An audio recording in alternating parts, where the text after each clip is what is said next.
Sometimes you just have to pull off the busiest of highways and take a detour onto the road less traveled to drift back to a different time, to consider those who came before us and why they built what they did, to explain what we've become today. Take, for instance, the I-5 Highway 99 corridor, forever moving people and shuttling freight. This smooth ribbon of highway linking the Los Angeles basin with the Great Central Valley of California wasn't always here. Before all this was created, there was something called the Ridge Route, a crude 44-mile dirt road created back in 1915. It was oiled before it was paved with concrete just over the next few years.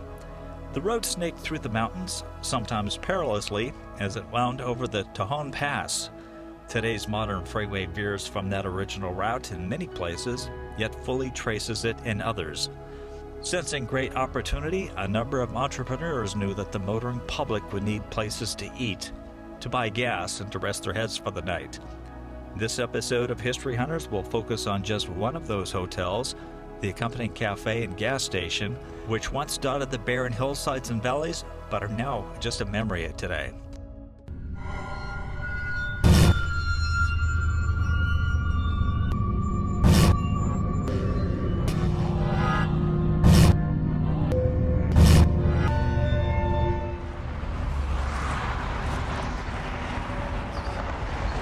Hi, on this episode of History Hunters, I've come to Lebec, California.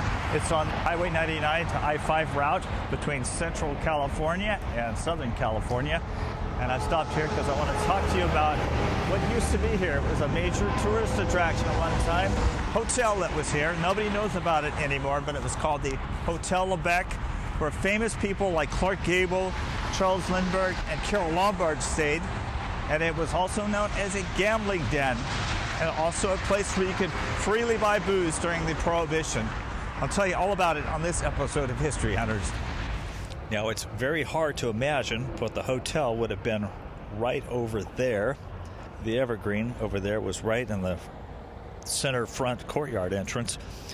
There was a walkway to the front with driveway and parking along both sides. There was also a service road that went directly behind it, wrapped around the back of both wings of the hotel. Before the Ridge Route was actually oiled, a man by the name of Thomas O'Brien bought about 11,000 acres here in Lebec and included an adobe home and 25 cabins, and that became the first Hotel Lebec. He thought a good way to entice travelers would be to have Sunday chicken dinners, and so he offered that as well. After the Ridge Route had been oiled in 1915 and had been finally paved with concrete in 1920, the motoring public was reaching O'Brien's spot more easily, so he started working on even bigger plans. He added a general store, a cafe, and an auto garage. Being a man of vision, O'Brien decided to take this desolate place and make a mountain resort out of it. He had plans for an airstrip, a man-made lake for fishing and boating, even a golf course. And he thought the hunters would be drawn to the nearby hills. In 1920, he teamed up with a race car driver by the name of Cliff Durant, who was the son of the car manufacturer William Durant, to build a first-class hotel here. It was first named the Hotel Durant and cost $200,000, which was a lot of money back then. It featured a split-wing layout. Now, this magnificent hotel opened in 1921, featured a ballroom, a dining room, about 80 rooms, and apartments, but it also had a dark underside to it. And this is during the Prohibition days. From the hotel's heyday from 1925 to about 34, there was gambling and booze flowed freely, even during Prohibition.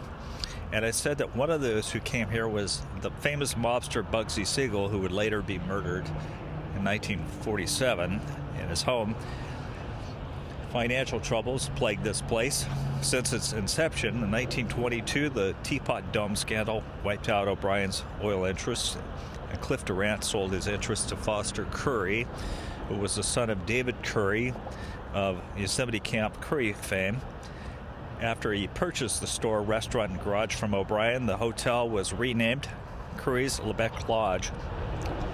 In 1923, a fire wiped out the garage, the store, the restaurant, and the cabins, but the Grand Hotel was unscathed. He decided to rebuild using rock this time. a coffee shop, and he added a bar, a post office, a store, and a Richfield gas station and auto garage. By 1924, O'Brien and Curry had a falling out, and O'Brien gained control of his hotel through the court system. There were some movie crews that were coming in, making movies in the nearby hills. They would rent out rooms. A 1926 tour guide described the hotel as a, quote, new and high-class hotel with 80 modern rooms, single $2 to $3, with bath $4, coffee shop open 24 hours. Things were looking pretty rosy again until the Great Depression hit in 1929. O'Brien was unable to make his payments on his debt to Richfield Oil. He was forced to leave Lebec for Tulare in 1931. This would have been the road that went behind the hotel, up in this direction. But looks like somebody wrecked a bike out here.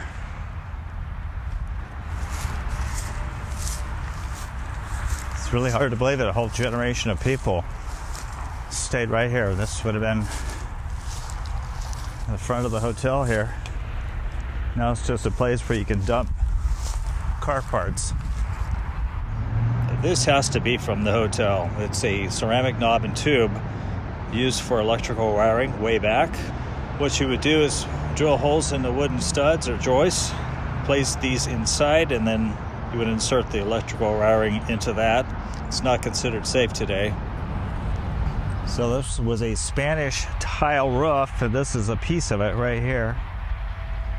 Pretty sure there's some adhesive on the back side of that, but there's pieces of the tile roof right here from the hotel back. This tree here was near the front of the building. A couple of the photos that I found showed the tree in the front. Check it out. I think this is part of a bathroom window. I think it is. Fluted glass. The strange thing is I don't see hardly any remnants of concrete or anything, so they must have done a pretty good job of ripping this place up. Now, the service road would have been right back in here. I did spot something over here. It's like a plant. It's not native to this area. It's right here. It's like some kind of succulent. Now here's a piece of concrete over here. Pretty sure this would have been part of it. That's a piece of concrete. This hotel changed hands a couple of times until it closed for good in 1968. Water system, I understand, was declared a health hazard. And this once grand hotel became an attractive nuisance, with trespassers and vandals wreaking havoc on the building. In 1971, it was purchased by the Tejon Ranch Company, which burned the hotel to the ground. In fact, the whole community came out to watch it burn. Some probably cried. I bet if you took a metal detector here, it would be going off like crazy. Now, I doubt if there's many coins out here, but I would assume that there's a lot of metal in the ground. Tin cans. More concrete. Look at that, Olympia beer can. Rebar and an old metal pipe.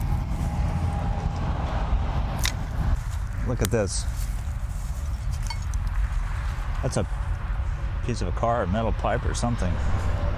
Right in this area was a gas station and a coffee shop for the Ridge Route travelers. It looks like this must have been a sidewalk that probably ran from the hotel over here to the front of the coffee shop. The Lebec Lodge was the largest and best equipped on the route. Labor was $1.75 an hour, increasing to $2.40 after 6 p.m. And I'm betting that they got a lot of business because, let's face it, cars back then were not nearly as dependable as they are today and frequently needed repair.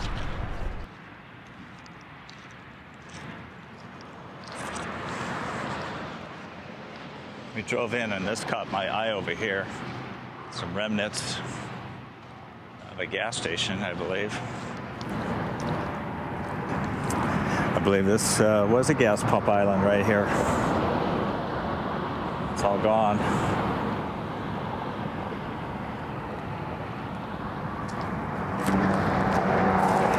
Yeah, okay, you know what that is? That's where the airline was. These little rollers here. You pull your hose out. There's also the water line right here for water. This was a, look at this, pieces of it right here.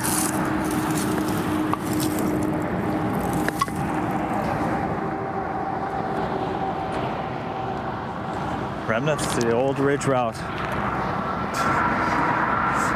There's another gas pumps were right here. That is pretty cool.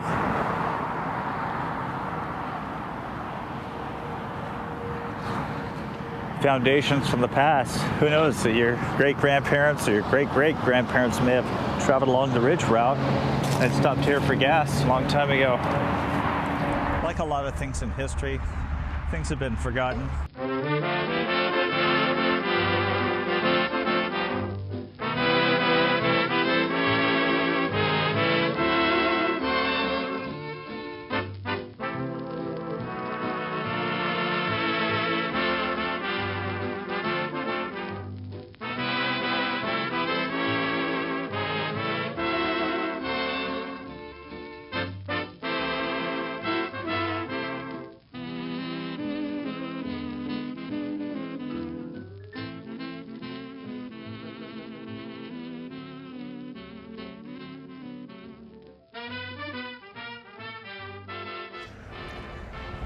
Now, if you had come out here in 1942, right behind this historical marker, you would have seen a most unusual building called Emery Wilton's Florifaunium. It was billed as the world's most complete collection of California wild birds, animals, and flowers displayed in their natural habitats. Dioramas, basically. It was a short-lived public-private museum in Lebec. So how did this collection come about? Well, Wilton owned a hotel in Tulare in 1922, and he filled the lobby with an assortment of birds and animals that he mostly shot, some of which included a grizzly bear and a California condor. Meanwhile, his daughter was collecting wildflowers, had quite a collection.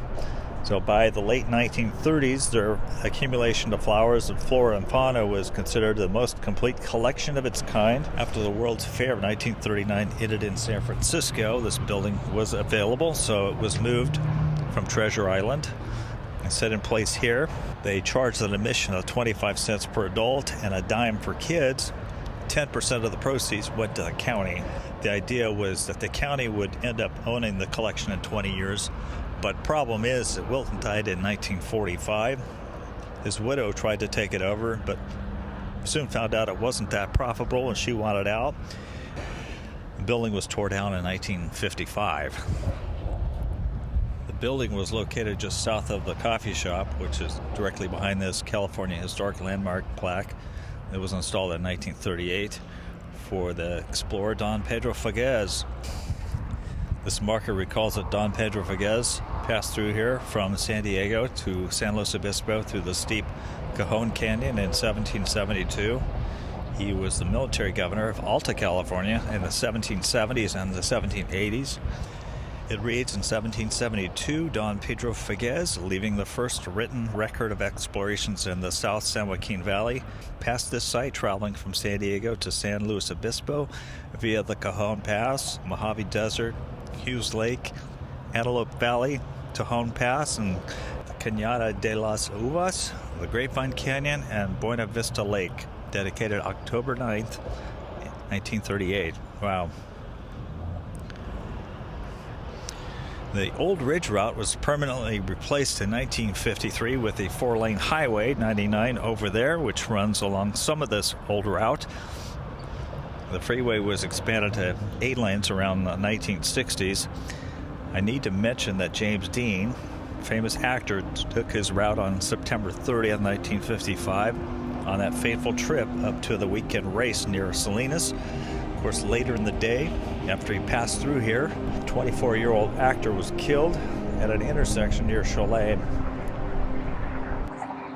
So right now I'm going to take you over to the ridge route. We're going to try to find Deadman's Curve. It was a famous curve that people had to navigate on the old ridge route.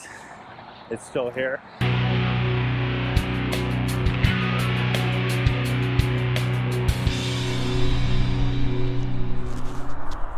So there's really no way in heck that I'm going to go down that, oh gosh, it looks like about 600 feet down below just to walk on that. But that's Deadman's Curve. It's a section of the old ridge route, which is kind of loops right off of I-5. It's still here. It's like there's a lot of rocks and boulders that have fallen down off the face of that cliff. It also looks like there's a section of ground there that's washed away underneath the road. Fortunately, the pavement is still there. But that was a dangerous curve called Deadman's Curve on the ridge route. Aviator Charles Lindbergh was here in 1930. He was experimenting with gliders, which were at his infancy. Him and his crew were camping in this area, and they also launched some gliders off the top of a hill because the Tejon Pass is known for its high wind, because you've got the Central Valley of California and you've got the hills here, and there's a lot of wind that passes through here. At one point his aileron fell off the wing, and it did not spell disaster for him. He was able to recover quite nicely. He was a skillful pilot. About 2 or 3 years later, his son, Charles Lindbergh Jr., was kidnapped. When Lindbergh and his crew were done camping and launching the gliders off of the hillsides here around Lebec, they enjoyed dinner here at the Lebec Lodge. I cannot ascertain if they actually stayed at the lodge, but it's not entirely out of the equation because Charles Lindbergh was considered a national hero. As I was standing here at this overlook, I looked down at my feet and I noticed this, a Richfield oil pipeline marker. In the 1910s, Richfield was pumping oil out of the ground near Taft in the valley and transporting it by wagon over this pass to Los Angeles. But they decided that a better way to transport all that oil and natural gas would be to build a pipeline through this mountain pass. To get the oil to flow, they used stations or pumping plants to heat the oil with exhaust steam and send it along to the next steam-operated pumps.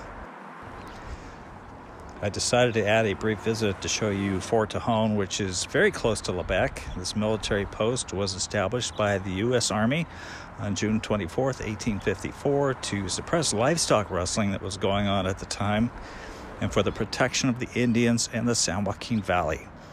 As regimental headquarters of the 1st Dragoons, Fort Tejon was an important military, social, and political center.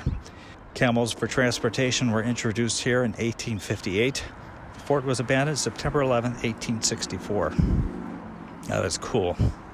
I know a lot of our viewers are always warning us about rattlesnakes, so this sign might intimidate some.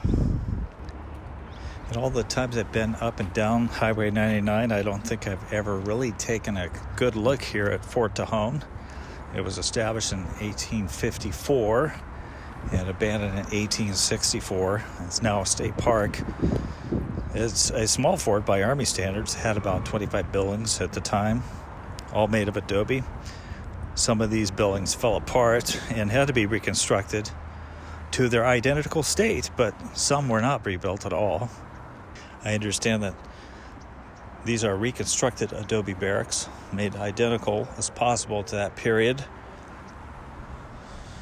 I suspect that these bricks here on the corner are original, but the interiors are completely reconstructed. I can't show it to you because they're closed today on this visit.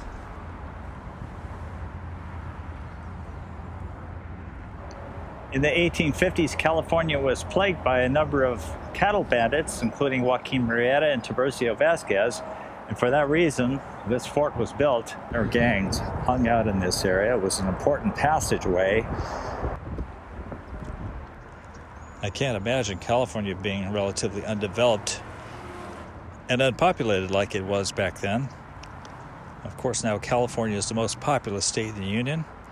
We have like 39.5 million people here, mostly because of the great weather, I think. These are the officers' quarters. And once you get a good look at the inside, you can certainly tell that living conditions were pretty austere back in the 1850s. I can't imagine, with not a lot of luxury. California is, of course, known for its earthquakes. And there was an 1857 earthquake that shook Southern California. It was called the Fort Tejon earthquake, even though the epicenter was about 100 miles to the north. But no matter, it was one of the worst quakes in history, judged to be about an 8.0 on the Richter scale. That earthquake shook the ground so hard that it actually killed a woman who was inside of her adobe house that collapsed because of the shaking. San Andreas Fault ripped open, left a permanent scar on the California landscape, stretching for about 220 miles, all the way from Parkfield in the valley all the way to San Bernardino. I'm not sure quite where it is, but the grave of Peter Lebec, who's the namesake of Lebec, California, is buried somewhere in this property. There was a French trapper and explorer by the name of Peter Lebec, who was reportedly killed in 1837 by a bear that he had just shot and become wounded. Apparently, he was mauled by that bear under a tree near this area that would become the fort. His grave is still in this area, and for a long time was marked by a carving of an inscription on the bark of an overhead tree. That bark was actually removed and stored in a vault in Bakersfield. Thank you for joining me on this rewind of history and our tour of Lebec. If you like this episode of History Hunters and are viewing this on your computer or your smartphone, please leave us a comment and hit the thumbs up. We'll be visiting more interesting places, so the best way to not miss future episodes is by subscribing and ringing the notification bell.